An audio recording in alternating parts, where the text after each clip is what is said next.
God.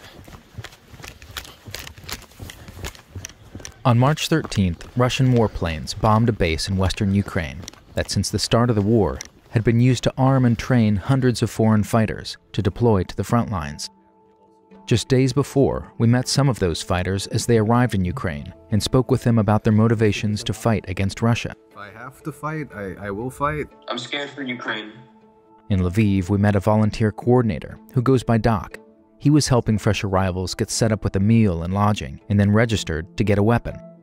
Doc isn't working in an official capacity, but he's seizing the moment to serve his country. I started to coordinate this process since time when Putin bombed Kyiv. Practically next day. Check. Go to local territorial defense office. I understood that I should do something useful for all country, invite my friends from abroad, and organize some logistics here for getting volunteers to help us. Безперервно. Всі друзі України, хто хоче приєднатися до захисту. After Russia's invasion, Ukraine's president called on foreigners to join a newly formed International Defense Legion to bolster the country's army. He hailed them all as heroes. Всім, хто захищає Україну сьогодні, слава! Ви герої! And thousands of people from around the world have been answering that call. Some are joining Ukraine's armed forces. Others are trying to get to the battle on their own. Okay, let's go. Where is the base? It's secret. Stop secret, please. Okay. Okay. I've been in Middle East before fighting ISIS for 3 years with the Kurdish militia and army. When this happened, I felt the same reasons that I once felt to go down to fight the terror organization ISIS. People were suffering and people were dying for no reason, like no respect for the civilians, for the children, for anybody. I cannot change the war. I can be a part of helping in the defending of the war. I think it's good for the volunteers like me, mercenaries, like professional mercenaries. Why? For my help for this country. What I see is the Russian bombing civilian buildings, and lots of people get hurt who just want to live normal life. It's not cool. Walking the streets, the volunteers were approached by more foreigners looking to help. Adam here came from Southern California. So you're American. What is your name? I'm American and Israel. Adam. Adam, let's go with us. Yes. They are from Sweden, Italy, and Finland. My third stop at an enlistment office. They keep transferring me from place to place because I can't find one for foreigners. It's only for the locals. Yeah. So. Eager to get to the fight, Jesper, Ricardo, and Pedro decided to leave Doc and were recruited to join the official army. They headed off to the training base that was later attacked. Meanwhile, Doc took in new volunteers, 2 Americans and a Spaniard. Professional go to army, not real skilled guys go to humanitarian branch of us. Yeah. Flew to New York, then to Poland from there. Then we just took a Flixbus across the border.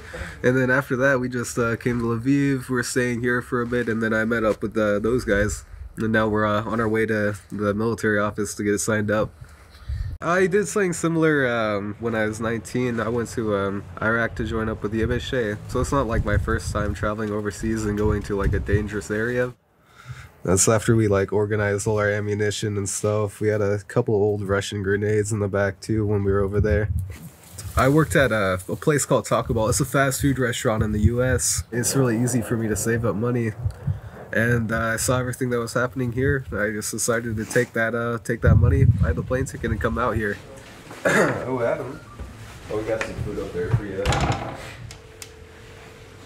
You ready? My mom asked me if I wanted to go volunteer here in Europe. She wanted me to be in Poland and help the refugees. And the next day I was thinking about it at work. I was working at the dollar store.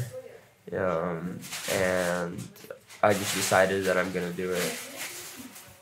I told her that I'm going to Ukraine to help. I didn't really give her specifics on fighting because I didn't want her to worry and stuff like that. But yeah, she wasn't too happy when I told her I was even going to Ukraine, let alone Kiev, let alone fight Kiev. The volunteers packed their bags and headed east toward the fighting, with no weapons and no clear plan.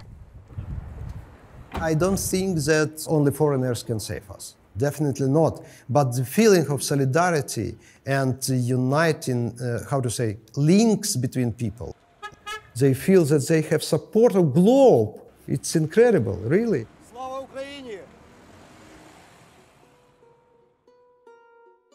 For the foreign fighters who went to the training center, the war soon found them. After the bombing, Pedro, Ricardo, and Jesper evacuated to Poland, where they're now deciding what to do next. I feel like I deserted my pride. But sometimes it's better to, live to fight another day than to die from bombs for nothing. Like, what can I do when I'm dead? Nothing. Adam found his way to Kyiv by himself and enlisted with the International Legion, where he says he'll be paid the equivalent of $3,000 a month. I want to be not necessarily in the very, very front line, but I want to be out there where the action is. I came to defend Ukraine with my hands. Victor and Draven also made it to Kyiv with Doc and are trying to figure out how they can help with humanitarian aid. It's empty. Practically it's empty, you see?